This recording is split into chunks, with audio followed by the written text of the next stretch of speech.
Thanks for tuning in to the World XP podcast. If you're enjoying the content, please drop a sub, drop a like, and let us know your thoughts below in the comments. Also, please consider supporting our podcast via the link below. It really helps us out. Bentley, welcome to the World XP podcast. How are you, sir? Doing well. Thanks for having me. Absolutely. So let's do a quick intro. We've got a lot of stuff to get to today. So let's do a quick intro on who you are and what you're doing and what we're going to be talking about today. We'll get to the question from the last guest, as always, and then we'll jump right into it. Yeah, big TLDR. I'm Bentley Hensel. I'm a congressional candidate in Northern Virginia, 8th District. My day job, I'm a senior data and DevOps engineer for a government contractor. And in my off time, I'm a huge nerd with hobbies as much as backpacking and sailing and spending way too much money on adult Lego. And so and decided to run for Congress this year because I was just fed up with people kicking the can down the road and wanting to actually solve problems. So yeah. Solving problems. That's a good goal for sure. All right. So a question from the last guest. He sent two, and I don't remember which one I used last time I had him on. So I'll go with if you had to discern what would your superpower be if you had to pick one? It's not super practical, but absolutely flight. It is the true elite feeling of being able to fly. That would be it. Absolutely. Fair enough. That's a good answer. I don't remember what the last person said. I don't remember which one I asked. I had him on forever ago, and then he sent two, and I just recorded with him recently. That episode went out Monday. Go check it out. Shameless plug. And I didn't get another one from him because, well, I think I forgot to ask, but that's all right. Okay, so let's jump into some of these issues. I think, especially, I want to start with the data thing. For some background for those listening, I attended virtually a town hall in Arlington, saw several of the congressional candidates. Mr. Dave Kennedy, who was previously on the show, shot me the link, shot you a message. And one of the things you opened with was that you are data driven, and obviously your day job deals with data. And so there's two sides to this data thing that I want to touch on. And the first is, people say that they're data driven or they're science driven a lot, and I wouldn't say rebuttal, because I think being data driven is a good thing, right? You want to have stuff to back up what you think. But by the same token, I think probably if you picked an issue, you could say, I found a study and data to support this conclusion, and then also you could go find data and a study to support the complete opposite conclusion. So what do you mean by your data driven? What kind of, if you were to expand on that sort of dichotomy of there's a gazillion studies for, like, I could go find a study to prove this and prove that, and they both would contradict each other, even though they're both valid studies. Like, what's your kind of thoughts on that, and your clarification on, like, what does it mean to be data driven, and what does that mean for you? When a lot of people say they're data driven, I always like to think of, here's the data, make us a dashboard. Is the data in the room with us right now? So the way I see it, and it took me a while to really get to this point and kind of seeing issues in the world through this perspective. I try to not go in with preconceived notions. I obviously do have them, but take education, for example. My whole life was Department of Ed. I grew up deep South Louisiana. Department of Ed is big evil, like horrible. I was fortunate enough to go through private school, and had I not, I would not be here today, because Louisiana public schools are a joke.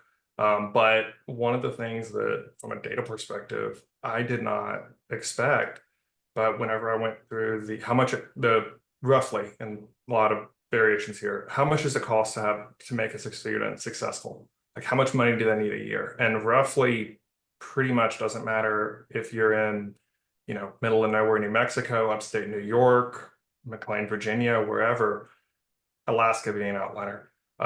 You need about 20 grand a year, kid. That was something I didn't expect.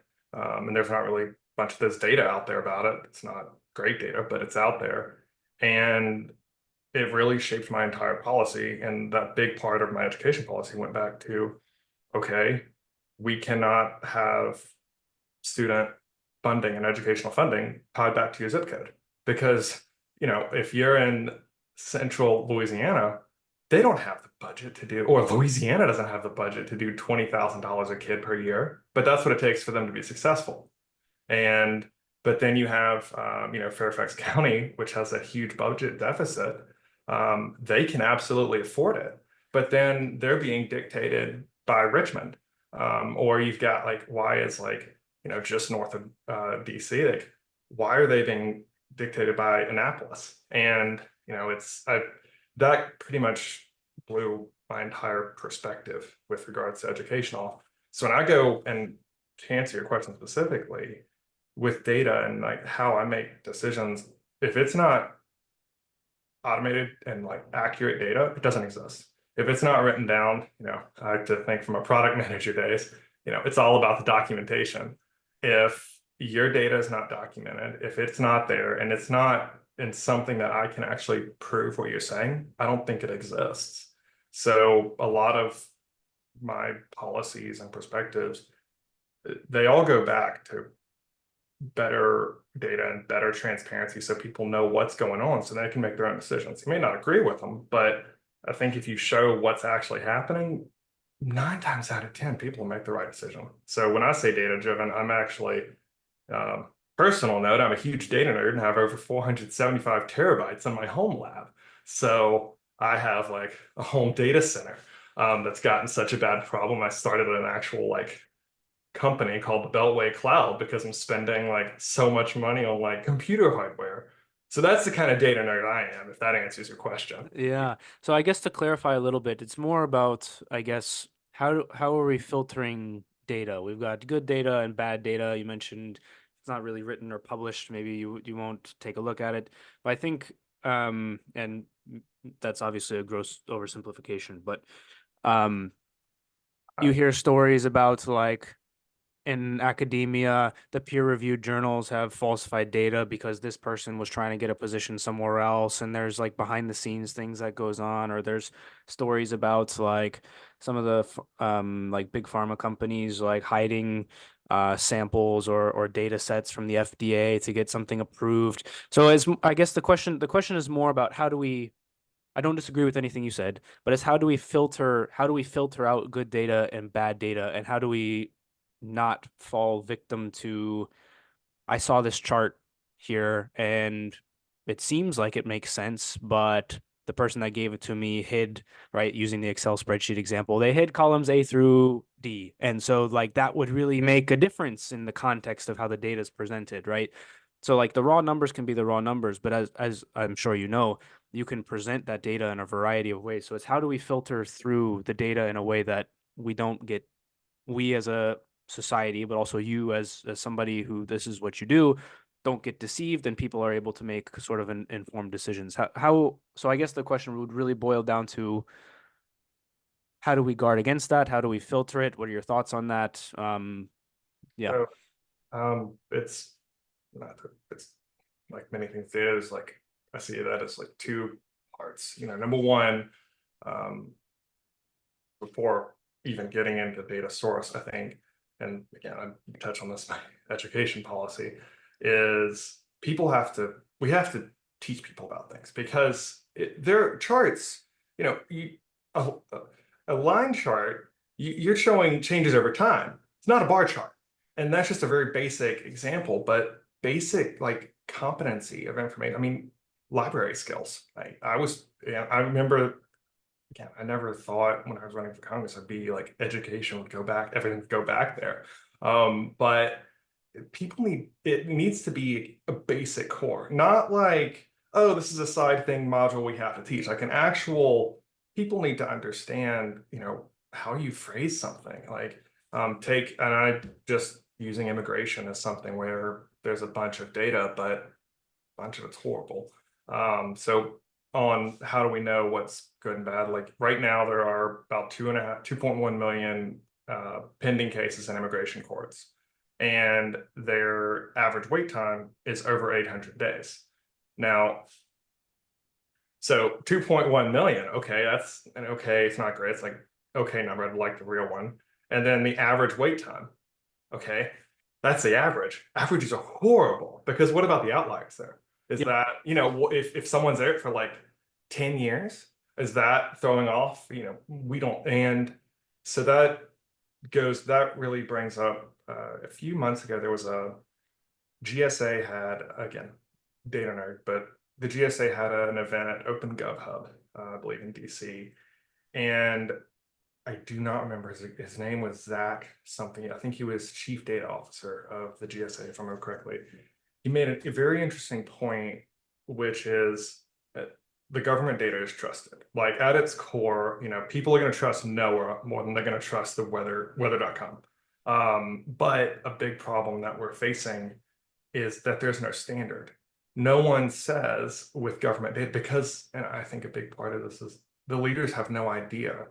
I'm willing to bet that the majority of Congress sees no different, thinks that Excel is a database. And they think that, yeah, I mean, if I'm wrong, that's a sad thing. And I mean, not to like full go out attack Mr. Byer, but he's getting a whole bunch of credit for being a leader in AI, but he's taken a prerequisites for a machine learning course.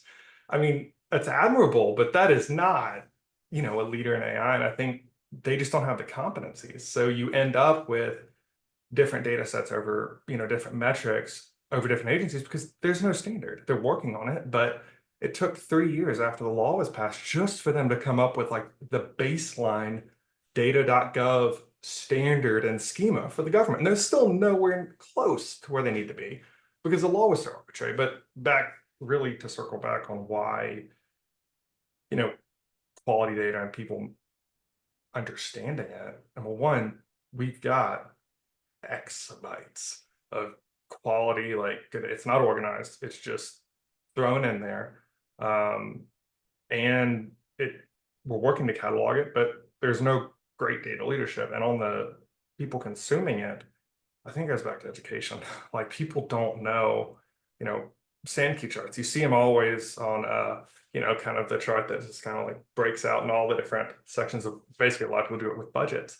That's great for some things, but people think, oh, that's a creative different chart and they use it. And you can tell a very different story, like you said, percentages, average, mean, median, and mode are very different. And people, yeah, it's kind of niche, yeah, it's kind of dorky and nerdy to like study that for fun, but it needs to be a core competency.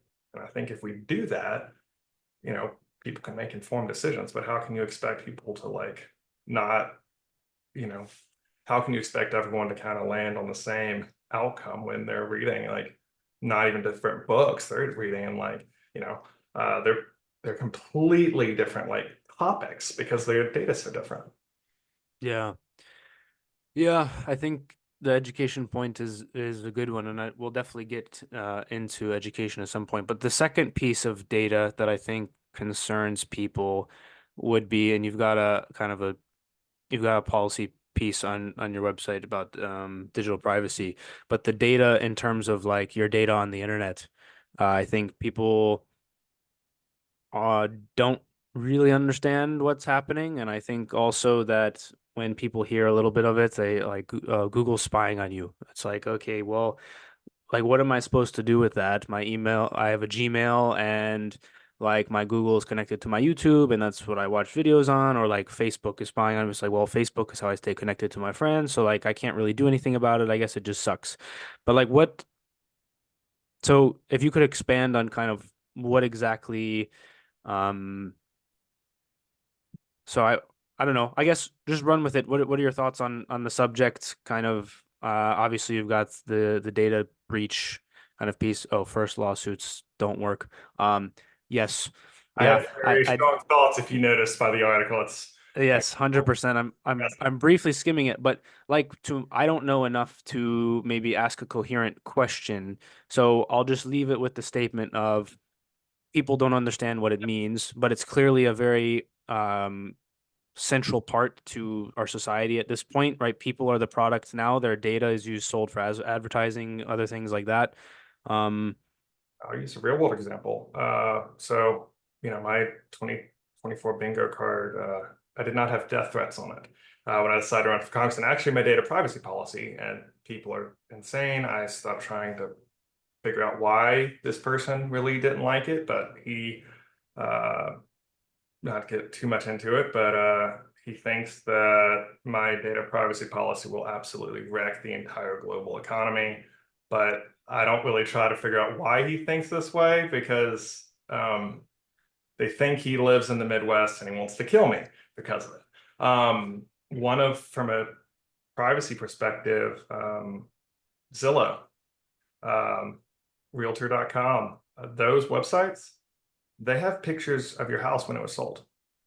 And that guy has the layout of, I recently moved, but he had the layout of where I was living. So he was able to, in those emails he sent me, he was able to say, I'm going to break in this door, I'm going to turn right, I'm going to go up the stairs, I'm going to look at this, and give me very specific details about the inside of my house.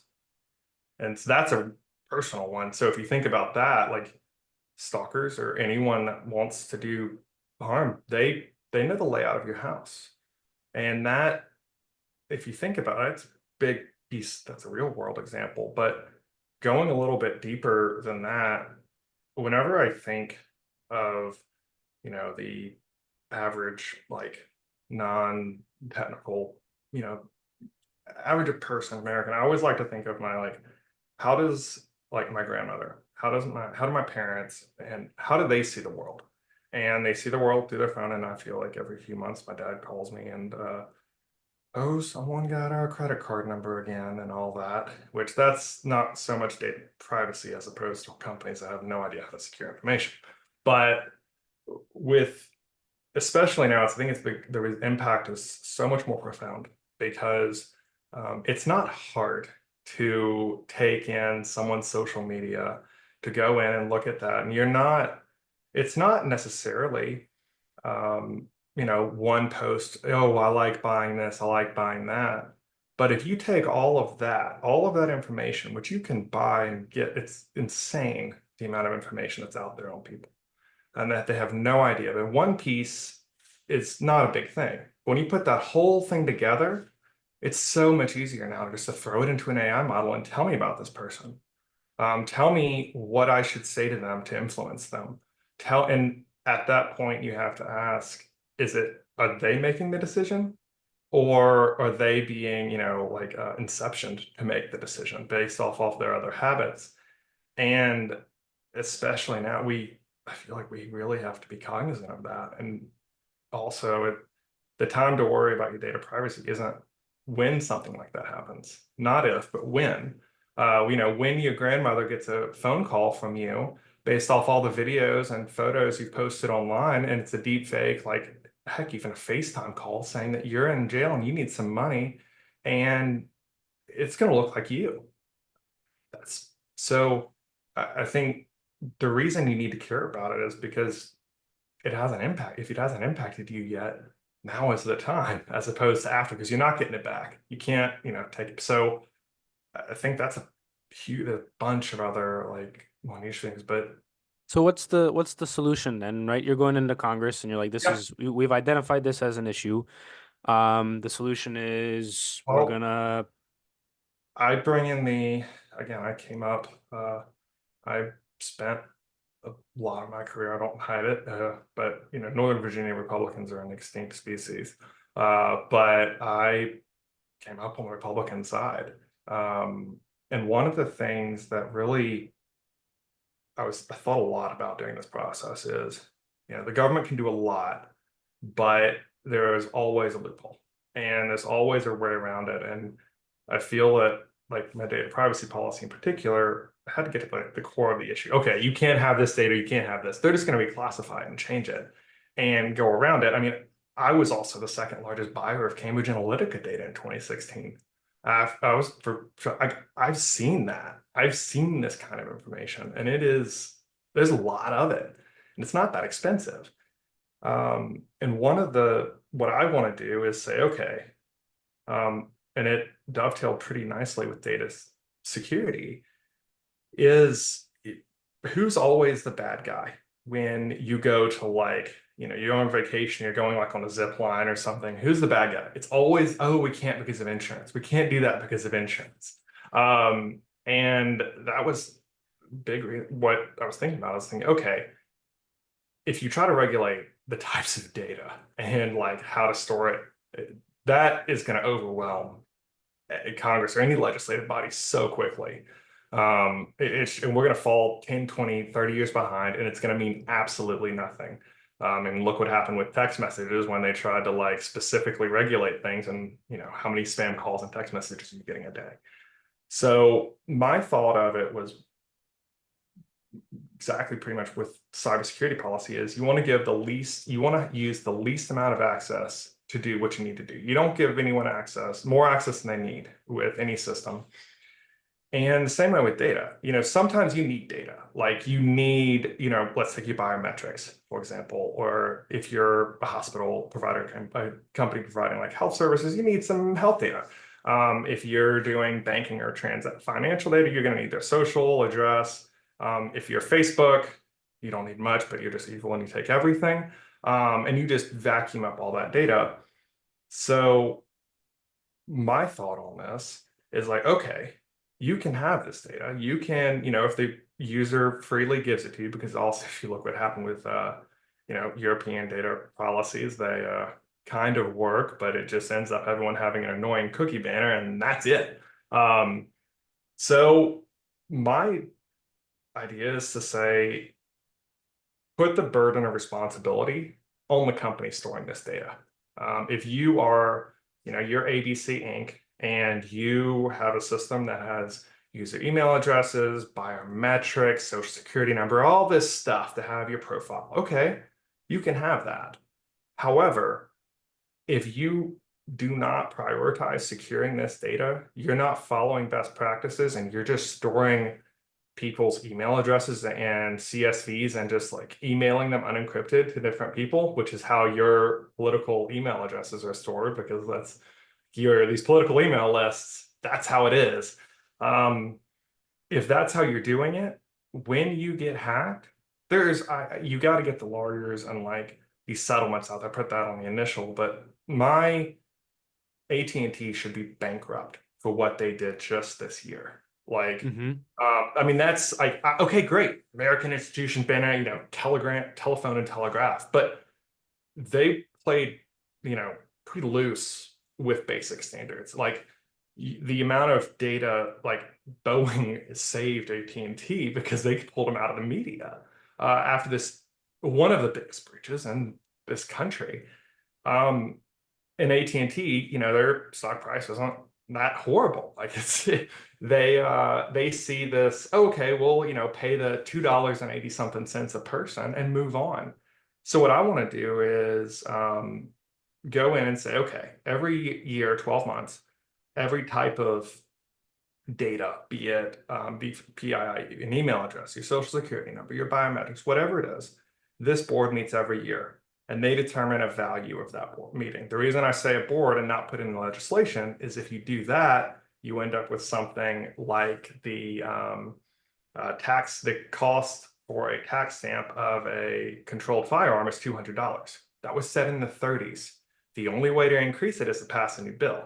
So give a committee the power to set these values. So let's say a social security number is worth $500 to breach it. Well, you're ABC Inc. and you played fast and loose and my data has been breached. Okay. There's no settlement. There's no, complaint lawsuit. You send me a Venmo link for $500. And if you can't, and your insurance company is going to have to cover that. And when a few big institutions put Lloyd's of London on the brink for how some of these settlements are going to be, my thought is companies, one, you're going to prioritize keeping this stuff secure. So cybersecurity is going to be, I don't want to say fixed. That's a big ask, but it's going to be a prioritized. You're not going to lay off your cybersecurity team to pump up your end of quarter earnings. Two, companies are not going to store more data than they need, because the industry is going to say, no, you don't need this. This is not a core data to provide the service. Don't store it. You can't afford the premiums. So people are going to store only the data that they need. They're not going to have all this ancillary stuff that they don't need it. And then third, I think the best way to get people excited about, data security and privacy is, wow, I just got $500 for doing nothing. And maybe I think people will, one, when a few companies go under, because that's what will happen, people will see like, wow, this information actually has value. So then they'll be more discerning on how they share it. But that's one of that policy in particular is one that really kind of came together. I also do a lot of cybersecurity and things in the day job, but I was pretty happy with how it kind of eloquently like Yeah. security and data privacy. But yeah, that's a bigger thing. And also like, I know it's a big thing to accomplish, but like I feel like it would solve a lot of the problems we have today.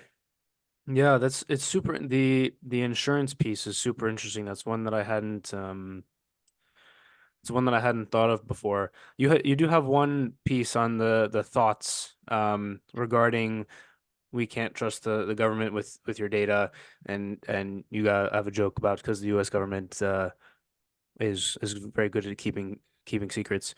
Um and my kind of, I would say, something that I've heard people say is, well, like you made a comment earlier about, well, people trust government data, like NOAA data more than weather.com, for instance. I I've heard this said a bunch of times, like, I don't trust anything that comes out of the government. And that's not necessarily like to say that your statement is No, wrong. But you would have people say, well, um, I don't want the government involved in anything that I'm doing, and I don't trust anything that they say. And regardless of if they can keep the secret, it's not that they can't keep the secret, it's what they might do with it should the wrong person come into office, for yep. example. So great point, and I think there's kind of there's a transparency piece of that, but then there's a trust piece. The government has done a lot of great things, but they've also that's horrendous. Like the reputation is well earned. I mean, if you want to get on guns, for example, there is no group more hate. The only thing that a gun owner hates more than an unsafe gun owner is the ATF. I mean, this is sorry for the like classicist of the joke, but the joke I've heard a few times is the ATF recently partnered with the ASPCA. So they bring their own dog to shoot if they go to when they break into your house. It's a horrible joke, but that's the concept. If you look at back to your point, there's no trust there. There's no, if they put out a piece of data or a study of policy, they're not going to listen to it. If you go into like, there's been so much distrust. There's been so much high, if take pretty much any rich member of Congress trying to say that we should be honest and we should reform finances, like you're insider traded. Like and there's no trust. And I think a big reason for that is because the government's not open. They should be. The laws are actually in place to require that in a lot of cases, but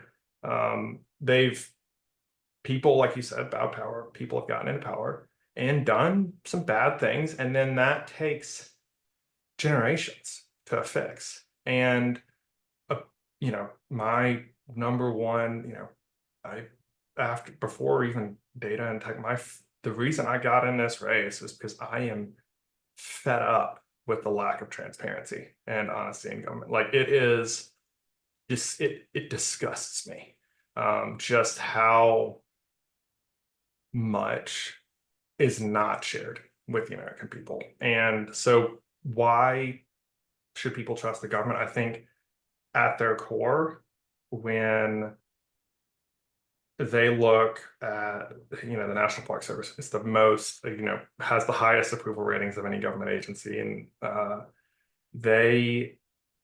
when they're putting out information on like, they have this amazing on like how to care for an American bison. And that's one example. They're going to trust something like that a lot more than just, a random piece. I think they know these people are experts, but the agency heads have not, and leadership and a lot of political figures have done everything they can to destroy that trust. So I think from for the American people to like think that the government can fix it, you can't just go in and fix one thing. Like you can't go and fix one component of it because everything else, if maybe a great restaurant, but if you see a cockroach go across the dining room table, doesn't matter how great that food is, you're not going to like it. And again, this is my like big evil plan, but with all of these policies and like how to pay for it and all of that, all goes like the big evil plan is to, and again, like think about it for a second, take a little, it's a big thing to consider, but if you look at everything the government has, everything from whitehouse.gov, medicare.gov, tax filing, every single federal government system, they're all crap. Most of them are. And what I want to do is one, use the lessons we learned, rebuild them all. So like IRS Direct Files a beautiful case study for this. Don't mess with what we got. Don't mess with the IRS tax filing system because you don't want to be the one that breaks it. You keep that running for a couple of years, and like any software computer engineer will tell you that, if I'm going to go and do something, don't ask me to fix your horrible code. Like, tell me what you want to do, and let's like build, let's build what we need from the ground up. And it's a lot faster to do that, do it the right way with modern tech and frameworks than try to make, 30, 40, 50 plus year old technology, fit with what we're doing. So again, this is a little broader, but what I want to do is build good quality government systems that are open so everyone can see, okay, how many people crossed the border yesterday? How much money was paid out of Social Security this morning to Central Iowa? And like, what are the most recent water test results of Central Arlington? These are things that when you build from the, gotta say ground up loosely there, but when you design that in from the front, when you build in transparency, like I want to get rid of FOIA because I think we don't need it. I think we should be open by default. FOIA by default. I think unless there's PII or like classified information, it should be public. I mean, I've recently gotten rejected for a few FOIA requests for Slack instances and some source code that is open and legal. Like it is open source, but it's not public. I think every email and like all of that should be open by default. So then big nerds like me and big interest groups like Sunlight Foundation can go in and find it, get the information and verify it. So when those bad things happen, not if, but when, you've got corrupt commissioners, you've got corrupt leaders, you find out a heck of a lot faster as opposed to 10 years after an audit was completed. So to circle back on like how we fix it, you can't do one thing. You can't fix one piece of it when the underlying structure and system is relying on the old stuff. Like I, to humble brag here, but I also like, I'm already doing more than anyone else. I'm the first candidate to ever instantly disclose my campaign finance donations. I haven't raised much money, but within a couple seconds of someone donating, it shows up on my website, and I had to fight with the FEC to see if that was legal. I don't want to say it's not hard, but from a software and design and engineering perspective, a lot of this transparency and openness and like quality systems, it's not really hard. You just have to commit to doing it. And that's a big reason why one of the reasons I want to potentially get into office is because who in Congress can even explain the difference in like, what is a relational database? And I'm willing to bet that the majority can't answer that question. It's niche, No, but we saw them in the hearings with Facebook and Google be completely like have no idea what like a phone. I forgot what the one there was one clip that went super viral that I forget exactly what it was, but yeah, for anyone wondering how technologically savvy our Congress and Senate is, just like Google like Facebook and Google congressional hearings and get out the popcorn and you'll see. So yeah, no, I completely agree. I think the one thing I agree with the sentiment of what you are hoping to do. I would say someone might listen to that and say, well, there's all these entrenched systems and people that are already there, the bureaucracy, et cetera, that you would never be able to do something like that. There's too many things that have been overclassified or whatever the case may be is that like it would be a fool's errand to even try. And I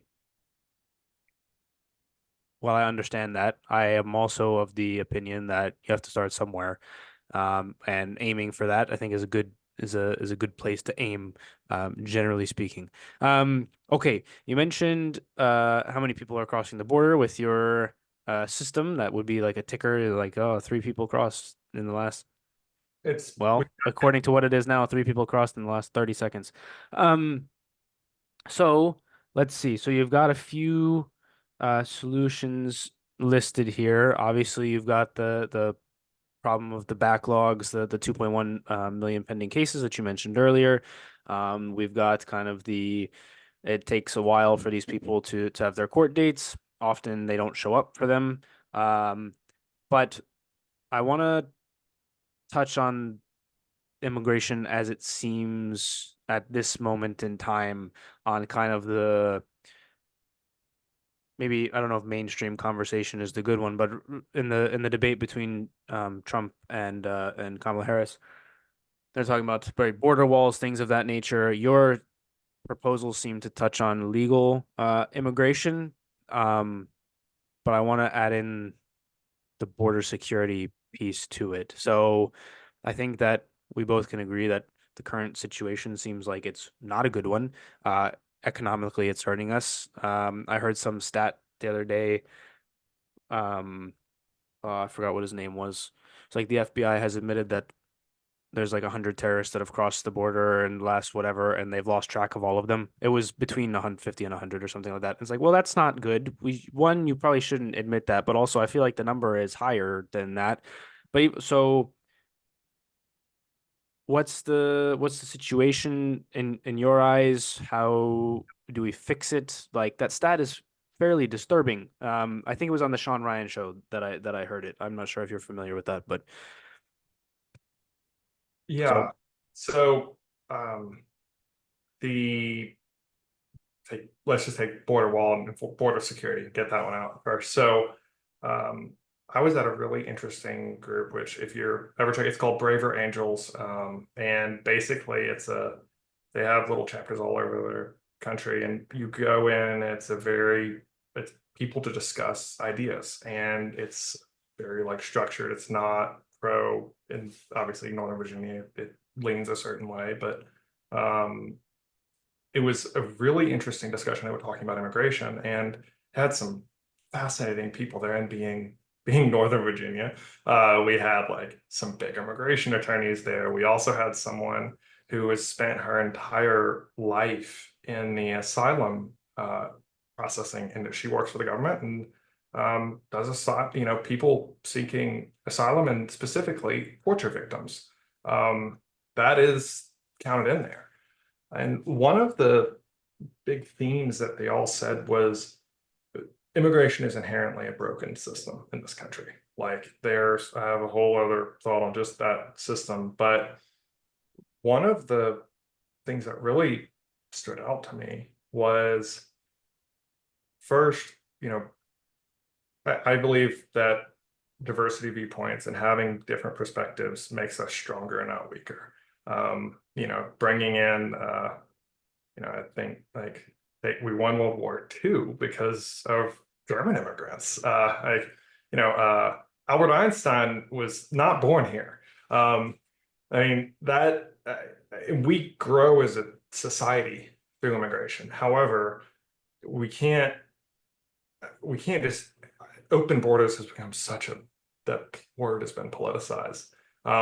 We need to know who's coming in and who's going out of this country. I think that is a fair point. Now, we need to do it like humanely and actually consider human beings. So and one very interesting little tidbit was whenever I was 2015, I hiked from Mexico to Canada.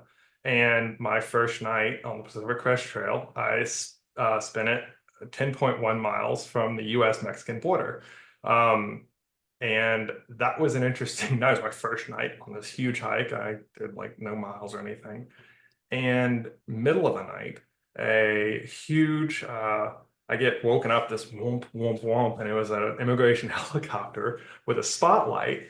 And they put it on my tent, and about 10 minutes later, some agents on side-by-sides came up and talked to me, asked me if I saw anything, and I was like, I mean, helicopter and you, but I'm exhausted. And they said, hey, can we, look? I'm like, I don't live here. I'm just kidding. So they looked around everything. Basically, what they ended up finding, they found a big water stash, and they found some clothes and some blown out boots and some things like that. And what that really stuck with me, because I asked myself this a lot. Why is it easier to, in the middle of the night, cross the border than it is to go through a checkpoint? Like, I struggled with that question. Like, why is the wrong way easier than the right way? Now, I think we need to have firm borders, but also allow people in. I think that's a big deterrent. I'm not saying we should close the borders or, not let anyone in, but I think before, you're not gonna fix immigration if you don't know who's immigrating. And but I think you can, allow people in this country, but it should not be easier to do it illegally than it is to come in the right way. So on the border wall, like, I think it's dumb. I think there's better ways to do it from a tech perspective, but the border needs to be secure. Like, just from a defensive, protective, core thing. We need to have a secure border. But that's not saying I'm not a proponent of immigration. So, but yeah, that's my take on specifically the border wall, as opposed to all the other, I have a bunch of stuff on the website and stuff, but my thing What would you say to the idea that we completely close off the border, nobody comes in until we figure out who's here and fix the way that we do asylum and all these other things, right? Everyone says immigration is a broken system, right? You hear that from every campaign cycle. We're going to fix the broken immigration system from everyone. Doesn't matter what party they're in. What would you say to the idea that, and this is just me playing with ideas, right? But it seems to be hard to fix something that is an ongoing situation that you can't even get a handle on. What would you say to that idea? Is that something that makes sense to you, or do you have thoughts on it? It's I wouldn't see that as even beginning to solve the problem, because okay, but let's just say we, shut down the border. We've got a DMZ on the north and the south, and no one's coming in. That doesn't even begin to solve the problem. Because, and the reason I think that people and a lot of politicians aren't actually making an effort on this is because it is probably one of the least sexy political issues out there. If you've ever worked with a court system, or a case manager, or a police criminal tracking system, just prepare to have your heart broken. Because there's a reason LexisNexis exists, and it's because while both of my sisters are lawyers, I don't know habeas corpus, but they are not people you want designing computer systems and data management systems. So I think you've ended up with what is it? Every single county in Virginia has a different place to go pay traffic tickets. And you have on the immigration side, you're going to dozens of different websites to try to immigrate legally. You're tracking your court case. You have all of these different systems, and they're all disjointed. And I think that's one reason we have such a backlog. It's because how are judges supposed to know who's coming up? How are we supposed to notify people that they have a court date? What about getting documents from these people?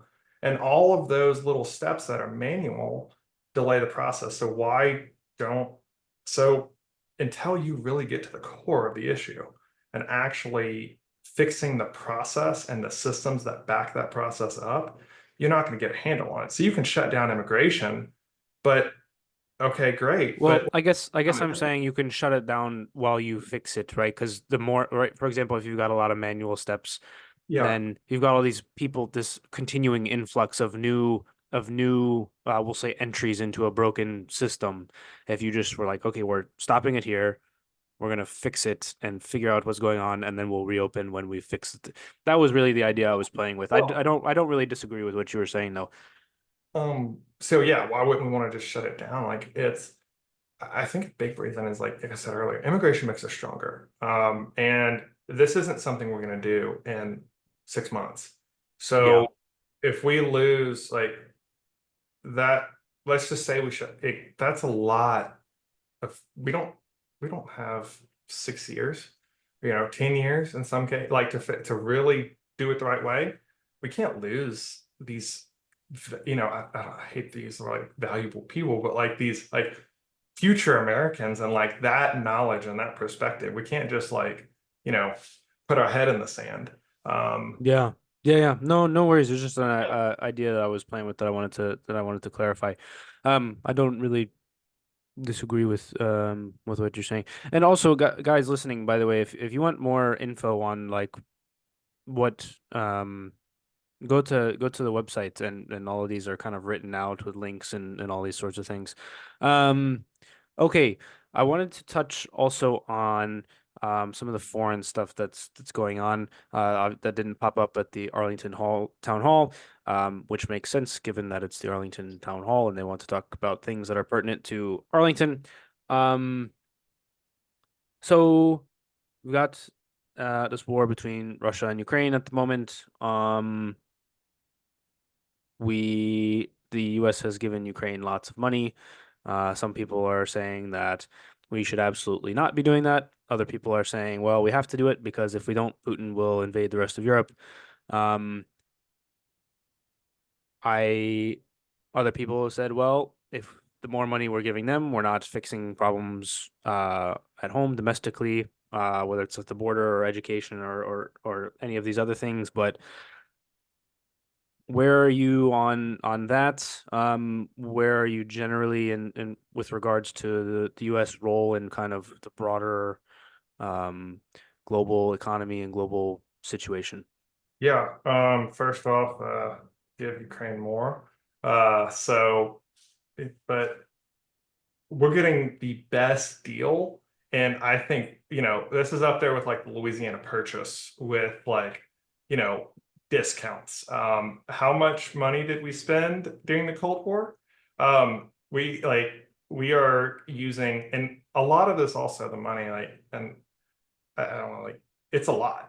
But Ukraine is also like, I think it was what, 2004 when the UK finished paying off their World War II debt or something like that. It was recent-ish. They're still, now if they fail as a country, that's an investment we are taking, but we're not also sending them like, we're sending them new shells and stuff, but like we're not sending them our top of the line stuff. We're sending this stuff that's been sitting around in motor pools for years. And they are wrecking the Russians. Like I know it ebbs and flows, but I think from a support perspective, you know, and I do not remember the American general that said this. It was like, we can either support Ukraine now with money, or we're going to end up fighting, Ukraine with people in a couple of years. I think it was one of the budget negotiations. So I think Ukraine, like, we need to send them more resources. Now, caveat to that, because again, data transparency, I think we need much better insight into this, because no one, I don't think, especially in Northern Virginia, will say the DoD is super great at accounting and tracking things. So They've lost some money here or there. yeah, a few times. So there's that caveat to the support there. And as far as just general like overseas, I think, like it or not, America is the world leader, and we are, until like someone else comes and steps in, we are the quote unquote like, world police. Like that's just the nature of it today. The most expensive thing the world has ever seen is the United States military.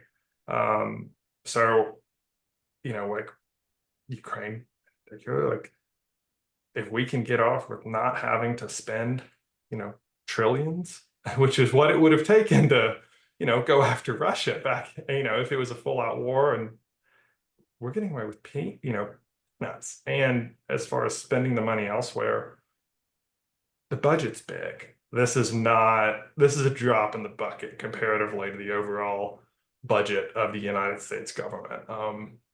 We can do both. It's not, there's a pie, and we can do multiple things. And I'm not saying it's the money going over there is 100% perfect, and it's not, none of it's getting wasted. But I think the juice is absolutely worth the squeeze. So what are we in your opinion? So two follow-ups to that. The first is, do you believe that the US should continue in its role as the world police? And the second follow-up is, what do you like? You said the juice is worth the squeeze. What is the juice that we're getting out of it? I think one, you know, uh, Langley, Virginia has probably been stoked to get all of this insight into the actual capacity of the Russian army, and the Russian military. Just let's forget all the geopolitical influence and all of that right now, just for a second. I would guess that, I think, what's the CIA? It's like they call it the McLean Credit Union, I think is what they call it. They would absolutely print enough money, even more than we spent in Ukraine, to get the intelligence we've gotten on Russian military capabilities. So, we know a whole lot about them. Like when the tires on the vehicles, they hadn't rotated them. So, and they were dry rotten. So those kind of like insights are, well, I don't say invaluable, but pretty close. And secondly, I mean, we've gone through so much of the Russian war stock. Everything they built up from the cold, I'm not saying everything, they still have a lot left, but a lot of that stuff that potentially would have been against us, it's gone now. And on your second point about the world police, I think, like it or not, when you're the biggest person on the playground, you can either be the good guy or the bad guy, but you're the biggest one. I think now my stances on China differ a whole lot from current leadership. So please do not lump me into the people that want to ban TikTok and think DJI is Lucifer incarnate. We are not like, economy is not great with the reserve currency in the US is the $100 bill is not have the outlook it used to. And with the Chinese Belt and Road Initiative, we're losing Africa. Like we are losing our influence there every day. South Pacific, it is evaporating right now. We are, as a country, South America too, we're losing foothold and, influence in different areas more and more every day, in my opinion, because we're not changing with the way the world is, and China's picking that up. Russia's falling in Ukraine, and China's picking up the slack. Long term, unless we change, I don't think we will be the world police for much longer, unless we make some dramatic changes, and that's not necessarily more DoD spending. On the note that the Russian weapons or stockpiles are being depleted, another thing I've heard is, well, yeah, maybe some of those are being depleted, but then we'll be pushing closer to nuclear war, and that is enough of a reason to not be funding Ukraine.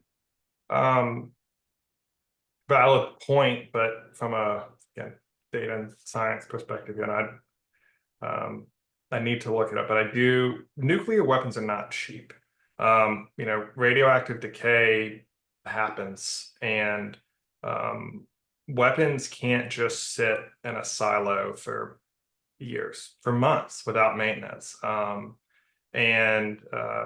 It's not cheap to maintain a nuclear arsenal. And now this is inferred, but pretty holding true, I think. If you don't spend money on maintenance, if you decide to, like Russia, instead of spending money on like missile maintenance, you buy another yacht for one of the, Russian oligarchs. If those weapons aren't maintained, they don't work. They like the fuel systems of some of these weapons are nasty stuff. And like the warheads themselves, it's not something you can just like, build it once and then not have to make it. It's incredibly, ungodly expensive. So now, am I saying that all the nukes in Russia don't work? No. But at the same time, I don't think the nuclear calculations in this world are the public ones. I think it's pretty leaning heavily towards the US, in my opinion. However, but on the nuke, if you want to get nuke parts, I think we should get rid of a heck of a lot of them. I'm not being pro nuke here. I have views. I don't think the weapon should exist. But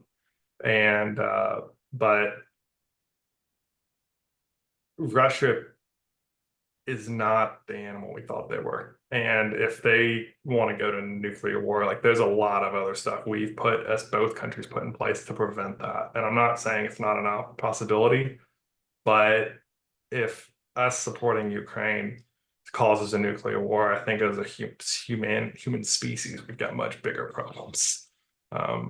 Well, if it causes a nuclear war, then yes, we'll definitely have bigger problems. Yes, exactly. Okay.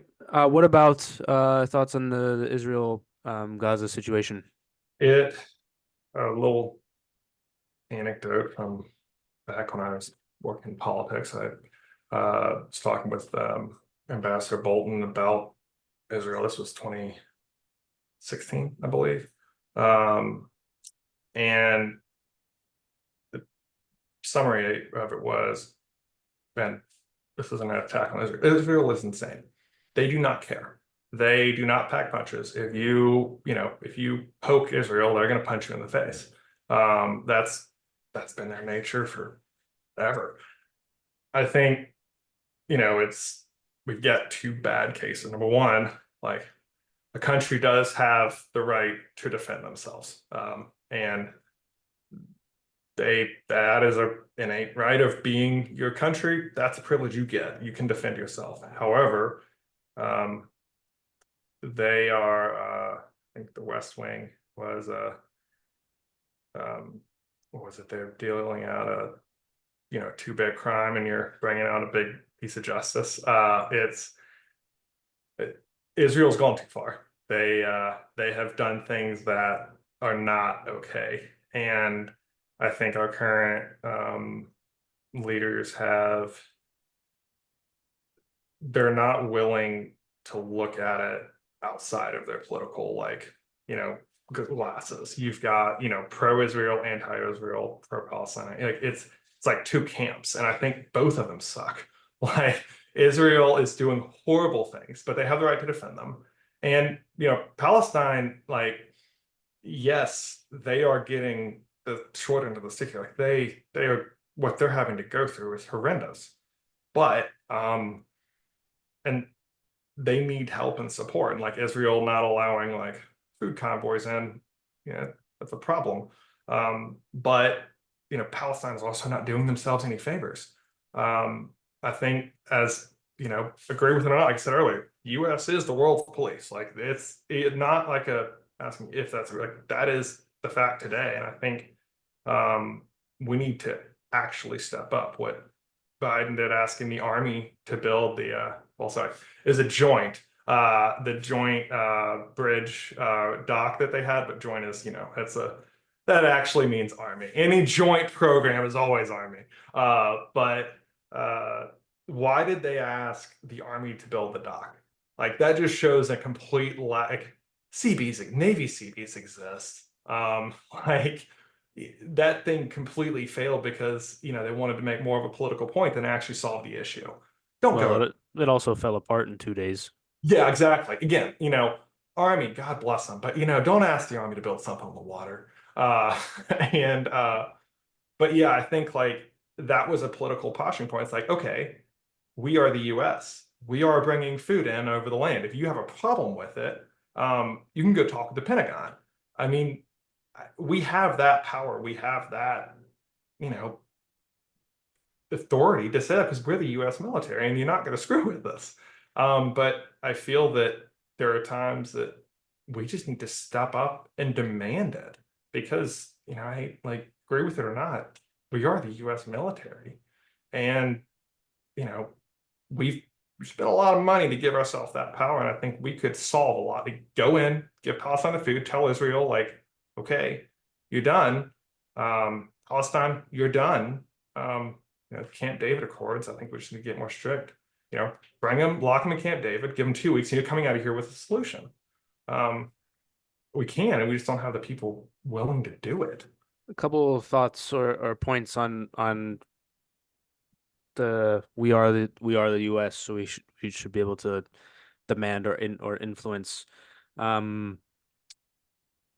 There's been stories and reports of, and I'll lump Ukraine a little bit into this, of US involvement, right, 2014, in terms of the overthrow of the government in Ukraine, and involvement in the Middle East in various capacities, even prior to 9/11. Um, the th the thoughts maybe that have been floating around are, well, people don't really like when the US is involved, and so it's forcing reactions out of countries that maybe otherwise wouldn't act in that way. The good example for Russia and Ukraine is, well, Russia doesn't want Ukraine to be part of NATO, and Kamala Harris goes to Germany and she's like, okay, well, we're going to put Ukraine into NATO. And so then the Russians are like, okay, well, we can't have that because that would basically be like the Russians putting something in Mexico, and we wouldn't really like that. Or for example, right, in Israel's case, you've got reports from the Times of Israel that Netanyahu was siphoning off money to Hamas in order to basically say, well, we don't have a partner for peace, so we can't have a two-state solution because we've got this terrorist group that's over here. At what point, so this kind of goes back to my question about what do you think the U.S. role is globally? At what point is it too much? Is there too much involvement? Is there too much saying, hey, let's influence this thing over here, or we'll influence that election over there, or we'll send some money over here, right? There's been reports that the US government is sending money to the Taliban. It's like because of something with the Doha Accords. It's like, what's going on here? And so the thoughts are kind of, at what point is too much, and where do you draw the line for that? And that you can answer from a philosophical perspective, should you want, or you can use the two current conflicts that we've been talking about. But kind of, I think those thoughts have some merit. I think so. I think the United States is a gold medalist in closing the barn door after the horses have gotten out. We are great at that. Something happens, we are phenomenal at responding. I mean, it's, what is it? We can put a Burger King anywhere in the world within like 24 hours. And one of the things that, so we can get there, we can go and we can punch back real quick. But I'm a big movie buff, but Charlie Wilson's War, towards the end, they wanted $1 million for schools, and they wouldn't get it. And we know what happened. I'm not saying that was the core thing, but I feel that we need to, we've known, like, we go in, we change the world, and then we just screw it up towards the end because we go in to solve the problem. We're not thinking about the long-term problems. Like, let's compare us directly to China. China is eating our lunch with global influence right now because they're not going in. Yeah, okay, yes, I do know what they are bribing. Like, let's take like, leaders of like South Pacific or African countries. They are going in and paying bribes. I'm not saying that's not happening, but they're going in building roads. They're literally building ports into these countries that have never had it. So now they're, they're teaching them to fish basically.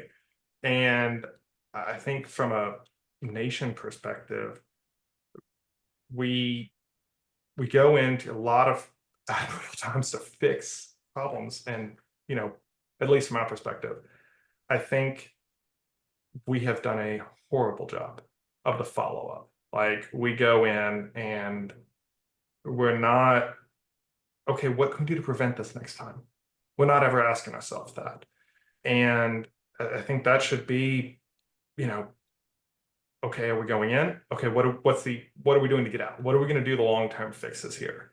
And I think until we really ask those questions, we're going to keep ending up in situations like we are now. So as far as like, where should the US go long term, I think, the US government's purpose is to provide services to the American people. Like, that's all it does. It's protection, good quality of life, whatever it may be. That is their sole purpose. And the United States military exists to deliver these services to the American people. And the American people, I think, they value protection, but they also don't want to live in a world when, like, you've got, war criminals just going around doing, like, they don't want to live in a world where people are getting what's happening in Ukraine, or like what's happening in Palestine. They don't want to see that, even though they're not Americans. And I think as until there's another, country, and I don't think that's going to be China, steps up and is willing to go in to fight wars without the idea of winning land, when it's just to genuinely help human beings, I think that kind of falls on us. And I just think one of the big things we must do better, again, transparency plug there, with the DoD needs a whole lot more. The Marines are the only ones that have completed their audit. And I think that's just because the Marines don't know how to not do an order, not follow an order.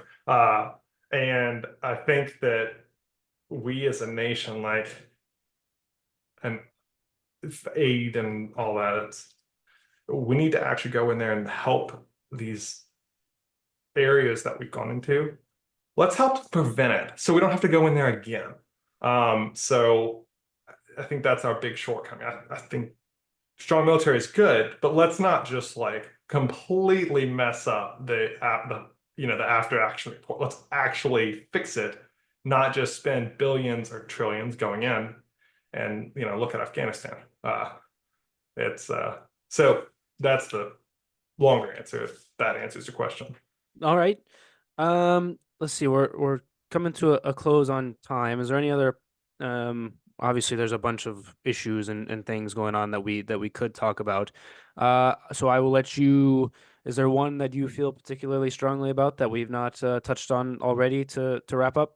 And kind of, I was saying before, a lot of these issues that a lot of your heart goes into them, but a big, transparency, that's my main one. And then data, the second one. The third one, is the environment. Like I said, I did that big hike, but I said this at the